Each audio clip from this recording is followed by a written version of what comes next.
खड़गे साहब ने मुझे जो बात बोली वो, क्योंकि वो बड़े अनुभवी नेता हैं और हमारे निर्वाचित अध्यक्ष, राष्ट्रीय अध्यक्ष, उन्होंने मुझे जो कहा वो बता रहा हूँ आपको। उन्होंने मुझे कहा, और ये उनकी जो बात है ये एक सुझाव भी है, एक निर्देश भी है एज पार्टी प्रेसिडेंट। उन्होंने कहा सचिन अब आप भूलो और माफ करो और आगे बढ़ना चाहिए, क्योंकि समय जो निकल गया वापस आने वाला नहीं है, चुनौतियां हमारे सामने हैं।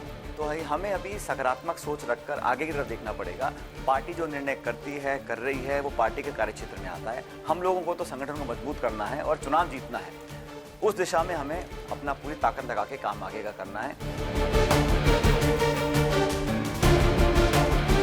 सचिन पायलट पिछली बातें भुलाकर माफ करो और आगे बढ़ो वाले रास्ते पर निकल चुके हैं। न्यूज एजेंसी पीटीआई को दिए गए अपने इंटरव्यू में पायलट ने साफ कहा था कि अब उनका एक ही लक्ष्य है, राजस्थान में सरकार को कैसे रिपीट किया जाए। सचिन पायलट ने कहा था कि खड़गे जी से उनकी मुलाकात हुई और दोनों नेताओं के बीच जो बात हुई उसके बाद तो सचिन पायलट काफी बदले बदले से दिखे। शायद यही वजह है कि अब सचिन पायलट खड़गे की टीम का हिस्सा बन सकते हैं। दैनिक भास्कर के हवाले से ऐसी खबर है कि आने वाले दिनों में सचिन पायलट को दिल्ली में राष्ट्रीय महासचिव बनाया जा सकता है।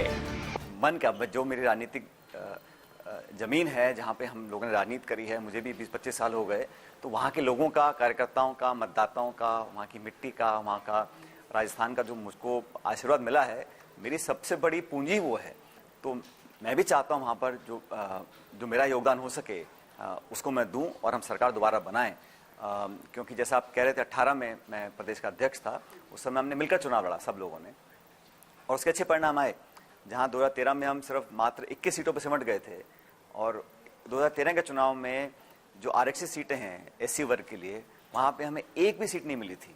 आदिवासियों की जो सीट आरक्षित हैं लगभग 2 दर्जन, सिर्फ 2 विधायक जीत कर आए थे। तो वो एक बड़ा तबका हमसे छिट गया था। इसलिए हम सब ने मिलकर काम किया और सभी 36 कौम के लोगों को साथ लेकर हम चले। और आसान नहीं होता, क्योंकि जब आप ध्वस्त हो जाएं, 21 पे आ जाएं 200 में से, और केंद्र में मोदी जी प्राइम मिनिस्टर बन जाएं, 165 विधायक वसुंधरा जी के हों, तो कार्यकर्ताओं का मनोबल, उनके अंदर विश्वास पैदा करना बहुत मुश्किल काम था। लेकिन हम सब मिलकर किया और इसलिए मुझे विश्वास है कि अगर अभी हम उसी ताकत के साथ काम करेंगे तो 23 दिसंबर में जो चुनाव हैं राजस्थान के, मध्य प्रदेश के, छत्तीसगढ़ के, यहाँ पे हम लोग जनता का पुनः आशीर्वाद प्राप्त कर सकते हैं। अगर पायलट को दिल्ली में बड़ी जिम्मेदारी मिलती है तो राजस्थान में अशोक गहलोत के लिए सियासी खेल खेलने के लिए खुला मैदान मिल जाएगा। ऐसी भी खबर है कि सचिन को दिल्ली में जिम्मेदारी देने के साथ ही किसी बड़े राज्य का प्रभारी भी बनाया जा सकता है। यानी सचिन पायलट को कांग्रेस की टॉप लीडरशिप में सक्रिय करने की पूरी तैयारी है। पायलट अगर महासचिव बने तो कांग्रेस के 35 बड़े नेताओं की लिस्ट में अपनी जगह बना लेंगे। अब अगर पायलट दिल्ली चले गए तो जाहिर है कि राजस्थान में उनकी कोई सीधी भूमिका नहीं रह जाएगी। हालांकि पायलट की लोकप्रियता को देखते हुए पार्टी उनसे बहुत सी अहम सीटों पर चुनाव प्रचार जरूर करवा सकती है। सूत्रों के मुताबिक पार्टी के अंदर हुए इस फैसले के बारे में सचिन पायलट को भी बताया जा चुका है, लेकिन अभी ये बातें सार्वजनिक होनी बाकी हैं। कांग्रेस एक ऐसी पार्टी है जिसमें सीनियरिटी के हिसाब से नेताओं का कद तय किया जाता है। जाहिर है जब सचिन पायलट को बड़ी जिम्मेदारी मिलेगी तो राजस्थान में भी उनकी बात जरूर सुनी जाएगी। पूर्वी राजस्थान के साथ ही प्रदेश की लगभग 45 ऐसी सीटें हैं जहां सचिन पायलट का प्रभाव माना जाता है।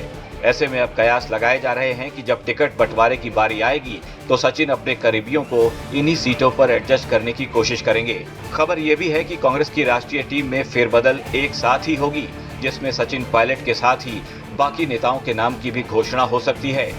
यानी अंदर खाने जो बातें निकलकर सामने आ रही हैं उससे तो यही लगता है कि गहलोत सरकार के काम और उनकी योजनाओं के नाम पर ही इस बार का विधानसभा चुनाव लड़ने की तैयारी है। अब कांग्रेस भले ही सीएम फेस घोषित न करे, लेकिन चेहरा सबके सामने अशोक गहलोत का ही होगा। ब्यूरो रिपोर्ट, राजस्थान तक।